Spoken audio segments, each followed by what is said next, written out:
is searching for sex? If you actually did it by the numbers related to this is done where they actually look at the numbers who have access to the internet based on the population sizes. We have Muslim countries that are outnumbering in their searches, even the United States, which is actually #1 for downloads. In a recent article on Huffington Post, porn #1 visited pornography site claimed that they had 14 billion downloads. 14 billion downloads of pornographic material in the last year. 1.5 million videos watched worldwide. This is one website every hour. They estimated that 68 billion pornographic videos were watched. What is happening on our planet? This is happening in Muslim countries. You're in denial if you deny this. There are people here who are probably, they have this tribulation. Our Prophet said, إِذَا سَمِعَ أَحَدُكُمْ بِالدَّجَّالِ فَلْيَنَعْ عَنْهُ. If one of you hears about the Dajjal, let him avoid the Dajjal. And then he said, فَإِنَّ أَحَدَكُمْ يَحْسِبُ أَنَّهُ مُؤْمِنٌ فَيَتْبَعُهُ بِمَا يُبْعَثُ بِهِ مِنَ الشَّهَوَاتِ. This is in the Musnad of Imam Ahmed. He said, one of you will believe he's a believer, and then he'll go and he'll begin to follow him because of what he brings from all the appetites and desires. We have people addicted to these things. They're following. أَرَأَيْتَ الَّذِي اتَّخَذَ إِلَهُ هَوَاهُ. Haven't you seen the one who took his desires as a God? If you're obeying these desires, you are making these desires your God. And Allah is a jealous God. إِنَّهُ غَيُّورٌ يَغَارُ عَلَى دِينِهِ وَعَلَى طَاعَتِهِ وَحَذِّرُكُمْ يَا عِبَادَ اللَّهِ يَا مَعَشَرَ الْعَرَبِ يَا مَعَشَرَ الْمُسْلِمِينَ أُحَذِّرُكُمْ تَحْذِيرًا مِنَ اللَّهِ سُبْحَانَهُ وَتَعَالَى أُحَذِّرُكُمْ توبوا إلى الله سبحانه وتعالى توبوا إلى الله سبحانه وتعالى خالفوا هواكم جاهدوا أعداءكم من الهوى من النفس شيطان دنيا وهوى جاهدوا أنفسكم توبوا إلى الله سبحانه وتعالى أحذركم تحذيرا والله أحذركم تحذيرا. Talks about the big one, and that's the one I really want to end this conversation with, even though there's more to go. But Allah makes such a big deal out of this subject that, again, just like there were 3 ayat about Judgment Day, now there are وَالَّذِينَ هُمْ لِفُرُوجِهِمْ حَافِظُونَ إِلَّا عَلَىٰ أَزْوَاجِهِمْ أَوْ مَا مَلَكَتْ أَيْمَانُهُمْ فَإِنَّهُمْ غَيْرُ مَلُومِينَ فَمَنِ ابْتَغَى وَرَاءَ ذَلِكَ فَأُولَٰئِكَ هُمُ الْعَادُونَ. 3 ayat about the same subject again. The only other subject that got 3 ayat was what? In this list. What's the only other subject that got 3 ayat? Judgment Day. Judgment Day and punishment. This is the next subject that gets 3 ayat. And you know what the subject is? Shamelessness. People who guard their privates. We live in the ultimately shameless world today. The world in which streaming videos off of any website are available on your mobile device. The age in which the pornography industry is a multi-trillion-dollar industry. The point of which, the agenda of which is to make sure every one of you is a consumer of filth in one way or another. That every man, woman, and child is exposed to this stuff, and they're hoping you are, so you become addicted to it, so you become yet another consumer. This is the gift of pornography to society. It's creating people, turning people into animals and perverts. And some of you, unfortunately, have that addiction. And you're watching this stuff online. And you're watching it and saving it on your apps and your mobile devices. And you don't feel bad about it anymore. You've justified it to yourself. And you feel bad about it once in a while, but you go back to it. And as a result, you think, oh, well, at least I'm not hurting anybody. At least I'm not doing it to anybody else. I'm just watching this stuff. It's okay. But you know what's happening to you? Inside, your soul is being just gutted. You have no soul left inside of you. So your prayers are empty, and you can't even shed a tear in your salat because your heart is so devoid of the fear of Allah because of the filth you've been watching all this time. It's turned you from a human being into an animal. So you can't even look. A woman passes by, and you see a piece of flesh walking by. You don't see a human being walking by that deserves respect.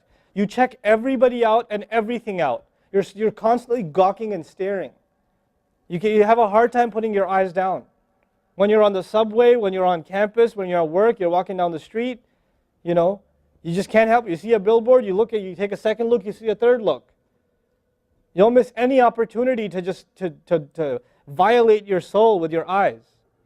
You're addicted completely. And then you say, brother, how do I get khushu' and salat? What world are you living in? What world are you living in? Ayyuhal ikhwa, my brothers, specifically my brothers. And I know some sisters have this issue too. It's a sad reality. This is a war. This is a war. This is more dangerous than any military war. This is the war that's destroying our souls. It's making its way into our homes. It's making its way, if I want to protect my children from this stuff as much as possible. But when my child goes to school, and it doesn't matter if it's Islamic school, there's a very high statistical likelihood that someone, a friend, with their iPod, with their mobile device, will say, hey, look at this. It's a very realistic, a thing nowadays. It's not far-fetched. And so I have to prepare my children for the filthy world that they're going to be brought up in. And there's no escape from this stuff anymore. There isn't. It's everywhere. It is everywhere. You have Islamic lectures followed up by, those YouTube puts those follow-up clips, and something will be filthy. Something will have to be filthy. And I don't think that's by accident. I'm not much of a conspiracy theorist, but I don't think that stuff is an accident. And what happens to you guys is you watch a video, you see something filthy, you click it, you click something else, and you end up watching disgusting things. That's what happens to you. وَالَّذِينَ هُمْ لِفُرُوجِهِمْ حَافِظُونَ. Especially when it comes to their privates, they guard them. They guard their shame. Brother, what's the solution? Should I get married? Like the guy who asked the other day, how can I get married right now? No, guys, the solution is not marriage. Because if you're a pervert, then you're going to be a pervert after marriage too. If you have no shame now, you will have no shame after marriage. Honestly. You think marriage is going to end your problems? No. Your problem isn't marriage. Your problem is spiritual in nature. Your problem is psychological in nature. You need help. You need to stop this. You need to stop hurting yourself like this. You will have nothing, there'll be nothing left inside you.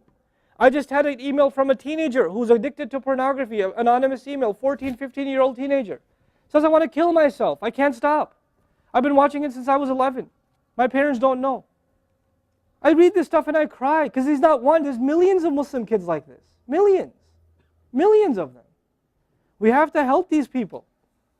We have to do whatever we can. And we don't have the trillions of dollars of advertising to counter that. We don't. And it's not realistic for me to say Facebook, YouTube, Twitter, internet, it's all haram. It's not realistic because it's a reality. It's as common as oxygen now. The only thing we can do is have a mature conversation about this and teach our youth to deal with this and navigate this and not fall into it. The elders that are here, stop watching Indian movies, man. Why are you sitting in a lecture talking about salat and the importance of salat and you don't guard your shame? Mother and daughter and husband and wife and sister sitting together watching whatever? God, come on. Stop. وَالَّذِينَ هُمْ لِفُرُوجِهِمْ حَافِظُونَ. They guard their privates. But guarding your privates doesn't mean you don't commit zina. It means everything that leads to the temptation. Everything that leads to it. They watch it. They guard it. They know it's under attack. They know that their shame is under attack. They realize that their weakness is their urges. Those urges that Allah put inside of us that are so strong. Allah put them there for a reason. He did. And every one of you have them. You don't have to, I don't have to have a dalil for you to have them. I know. The guys that are here. You all suffer that challenge every single day of your life. Especially in a city like this one. At least in Texas we're a little more conservative. Not that much more, but a little more. At least in some towns they don't allow for filthy billboards and things like that. They actually don't even allow the billboards. But that's changing soon because capitalism wins in the end. Right? But you guys are living in this city where you're exposed to everything and anything. Everything and anything. And you have to really go out of your way to guard yourselves. This passage is not about high goals. This is about the bare minimum. I told you that, right? This is the bare minimum, folks. The bare minimum is we guard ourselves from shamelessness. We wage a war within ourselves against that tendency. And I know some of you have tried to quit before and you go back. And you've tried to quit before and you go back again. And you go back again. And you keep falling into that trap. I know some of you have done that. And you're struggling with it. But don't give up on yourself. Don't give up on yourself. And whatever it takes, if you just don't be alone. Don't be by yourself. Be with good friends. Be outside. Study somewhere else. Go to the library and study. Go somewhere where other people are around. Because when you're by yourself, shaitan gets you. And if the fear of Allah isn't enough for you, at least the fear of other people will work for you. At least something's better than nothing. You know? For those, I've said this in other talks before, for the parents here, if you have a computer in the house, please don't make it a laptop. Have a desktop in the house with a really big monitor. Get the biggest monitor you can find.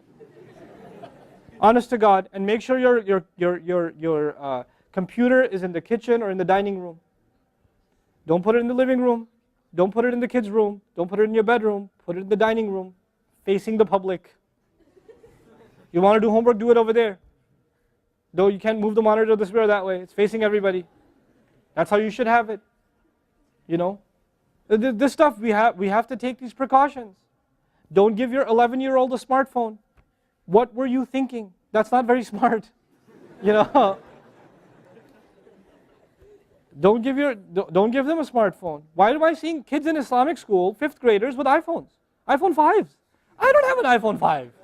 Why do you have an iPhone 5? With 4G, you know how dangerous that stuff is? You know?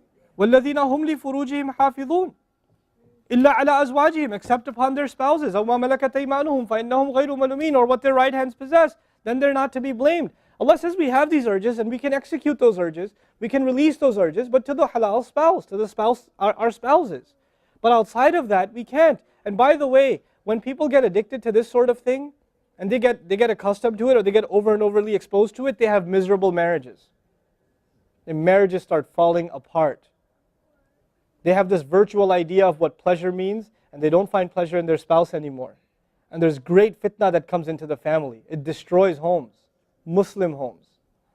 That's what's happening in our world today.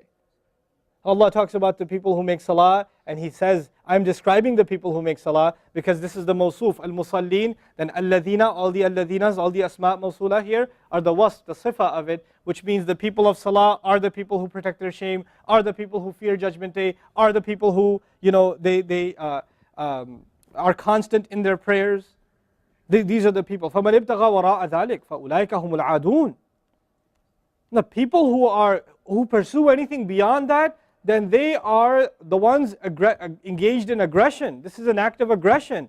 You know, when adu is mentioned, or adin from adu, from ada ya'du, right? Al-adun. Al-adawa in Arabic means animosity. Allah says whoever pursues their urges to be fulfilled outside of the halal, outside of the marriage, whoever pursues that, then they are engaged in an act of aggression. The question is, aggression against who? Because when you say enemy, then you have to say enemy of who? If they've become an enemy, who have you become an enemy to? Allah didn't mention a maf'ul bihi, no jar majroor, nothing related to it. You know what that means? They are an enemy to themselves, their family. They become an enemy even to Allah's teaching. You know, these are the kinds of people. The most important asset you and I have is our hearts. And this shamelessness destroys the hearts. It destroys it. The most precious thing you and I have to preserve is our iman. And these filthy images is destroying your iman. They're tearing your iman apart. Don't let it happen to you. Do not let it happen to you. And I can only talk about this. I can't stop you from doing anything. And nobody else can. You will have to police yourself.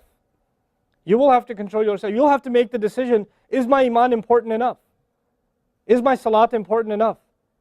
You know? Or should I just carry on and pretend? You know what I told you about jazu', right? When you come across evil, you just don't want to deal with it. You just ignore it.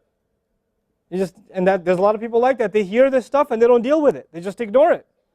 And you're jazu'. Then you're not from the musallin. Illa al-musallin. If you don't be from the people of jazu', from the jazu'een. Don't be from them. The people who just leave it. They don't even deal with their problem. They run from it. And they cave in every time.